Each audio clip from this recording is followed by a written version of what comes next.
Hey guys, my name is Matimio, and today, since the Dragon's Teeth DLC for Battlefield 4 is just around the corner, DICE and Battlefield were kind enough to give us a little glimpse as to what we can be expecting from the upcoming expansion pack. Granted, the trailer is very short. It is a teaser trailer, so it's only about 30 seconds long, but during this trailer, we get to see a couple of the new maps, we get to see some of the cool new locations, there's a new levolution moment that's going to completely change the way that we play on one of these maps, and overall, it is packed full of tidbits of information. And so the first couple of screenshots we see here is what I'm assuming is on Lumpini Gardens. It's going to be in the center of a massive city. We can see some skyscrapers in the background. But what I was not expecting is the amount of water that appears to be on this map. I assumed a garden or one of these massive parks was going to have a couple of ponds. I thought there would be some puddles here and there. But I was not expecting it to be large enough where you would need a jet ski to get around. Like, as you guys can clearly see, there are jet skis here. But the real kicker on it is that one of them is carrying a flag, and this basically confirms that Capture the Flag is going to be in the Dragon's Teeth DLC. This surprised a lot of the Battlefield community. It surprised me, to be honest, because this has not been something that DICE has done in the past. Like, they usually will come out with a new expansion pack, we'll get like a new game mode, but that game mode will be exclusive to the 4 maps for that particular DLC. So like back in Battlefield 3, if you wanted to play on the scavenger game mode, you had to play it on the Aftermath maps. If you wanted to play Capture the Flag, you had to play on Endgame, and they never transferred on over to the other DLC content. And so the fact that it now appears that DICE is finally transferring on over previous game modes from previous DLC content and over into the new expansion packs is awesome. I know a lot of people love playing Capture the Flag. It's one of their favorite game modes. They really enjoy it, but because there's hardly any servers that run it now, because not a lot of servers are even running the second assault maps for Battlefield 4, they don't have the opportunity to play on that game mode. And so now that the new expansion pack is coming out, it's also going to have Capture the Flag. More servers are probably going to be running it. They're going to be able to play and get the experience that they wanted to. So I think that this is fantastic. But as the trailer moves on here, we get a couple more glimpses at the new map called Propaganda. It appears like it's going to be more open. There's going to be more vehicle-based gameplay for this one. We're going to be fighting in the streets of what I believe to be a North Korean city. I could be wrong on this, but I believe this is set in North Korea. And it's also going to have that train that we keep seeing in the trailers in a couple of pictures. No one really knows at this point how the train is going to affect the gameplay. We've seen it take out a tank, like immediately. Like, it slammed against a tank and it got taken out when it also hit another pole. So it'll be interesting to see if that is going to be a levolution moment. Is it just going to continuously loop around the map or come in every couple of minutes? Is it going to be something like what we have on Gulmud Railways, where it moves depending on who captures that particular point? But overall, this map also looks like it's going to be a lot of fun.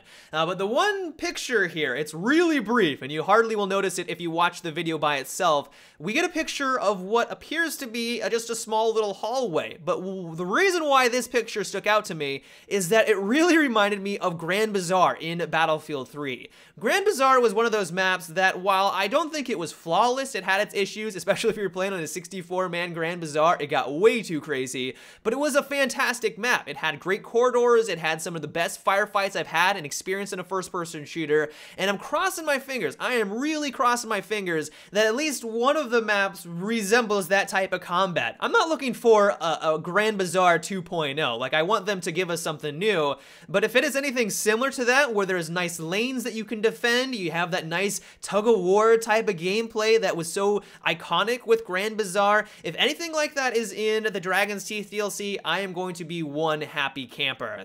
The trailer moves on to a map which I believe is called Sunken Dragon. It is going to be once again set in a Chinese city, and it also has some really cool iconic Chinese style buildings in the background. It also appears that you're going to be able to fight in those buildings. If you can sort of see out there, there is a capture point. It looks like we're playing some conquest, so that'd be cool to fight in some of those buildings. But what also is interesting is that some people are speculating that this may have a day-night cycle, where it might start at dusk, there might be a little bit of light on, but then as the match progresses, it may turn into a full night map, or at least pseudo-night map. We know that in the Battlefield franchise, they don't have a real night combat by any means, but it may just be the opposite of Dawnbreaker, where on Dawnbreaker, it starts at night and turns into dawn, and this one may be dusk and to night. We'll have to wait and see, but that would be really cool. But probably the most amazing part of this entire trailer is what we see right now, and that is of a train being knocked over by a mudslide on one of these maps. This, of course, is going to be a major levolution moment. We don't know exactly how the mudslide occurs, but what I love about it is that it really looks like it's going to change the way that you're playing on these maps. Like the mudslide, of course, is going to roll on in, it's going to knock the train down, and the train is now going to provide cover for anyone that's around that section of the map. I'm assuming that this is also going to be near one of the objectives, or I hope it's near one of the objectives, because that would be pretty pointless if it was just off on the fringe and no one saw it or ever got near the wreckage of the train. But in general, I'm loving that this is going to be a massive levolution moment that's going to impact the gameplay. A lot of the major levolution moments in Battlefield 4, while they're really cool, they're really iconic, the only one that really dramatically affects the map is Siege of Shanghai. Like, taking down that tower completely changes the way that you attack that objective, and while a couple of the other maps, the major levolution moments do have an impact, for the most part, Siege of Shanghai is the largest levolution moment that really does change the way that the map progresses. And so I'm crossing my fingers, as long as they've done this correctly, I'm crossing my fingers that this mudslide is really going to affect the way that we're going to be attacking and defending one of these key capture points on, like, Conquest, for example. I'm really hoping that is the case. But what I'm really interested in learning about, though, is how will you activate this levolution event? Will it be completely random, like the weather effects on Paracel Storm or Operation Locker? Will it be more of a countdown system like what we have on Zavad or Caspian Border, where once the countdown reaches 0, a massive explosion happens and causes the levolution moment to occur?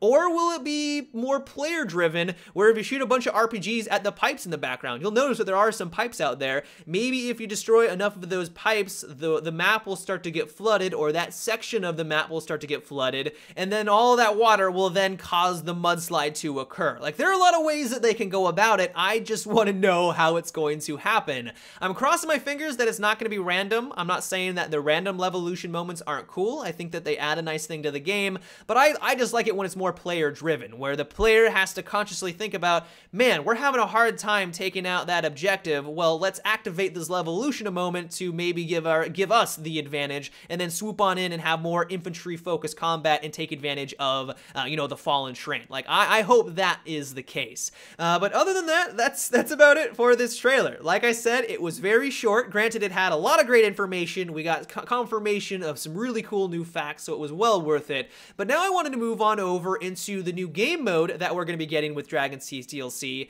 and that is called Chainlink. Chainlink is a game mode that is essentially a twist on Conquest, where it's going to be very linear. As we can see here, a lot of the capture points are going to be in a line, and the twist on it is that you capture points much like you would on Conquest, but what you want to do is hold points that are directly next to each other. Once you hold 2 points that are side by side, you will get a link for your team, and the more links that you hold, the better, the less you're going to be losing tickets. It's basically Conquest in this sense, but the real kicker on it is that if you're sneaky and you're able to get behind enemy lines, because there's clearly going to be a front line here, like, that's the reason why these maps are going to be a lot more linear, that's the reason why the objectives are set up the way that they are, but if you're able to sneak behind and get behind to the enemy's objectives, if you capture a point that is in between 2 capture points of theirs, you'll break 2 of their links, giving your team a huge advantage. And so I'm really interested to see how this is all going to play out, because while, yeah, it looks like it's basically Conquest, more linear, I want to know if that's going to make for solid gameplay. The action's probably going to be a lot more condensed. Like, since everything is more in a line, we're going to have a front line. And if there's a front line and everyone is condensed in one section instead of being spread out over a gigantic Conquest map, you're going to see a lot more action. But what I want to know is if they're going to accommodate for that. Is there going to be plenty of flanking routes? Is there going to be plenty of ways for you to get behind enemy lines? Because if it just turns into a massive circle jerk at the center of the map where no one can press forward, while I know that some people might like that because then it would be a tug of war where you really have to work with your team to push back and forth, I would also like it to be where we can have these reconnaissance missions to get behind enemy lines and start to disrupt their backfield. I'm hoping that's what it's going to be. We're going to have to wait and see, but overall, this looks like it's going to be a really cool take on Conquest. But yeah, guys, that is about it for today's video. I hope you enjoyed this information.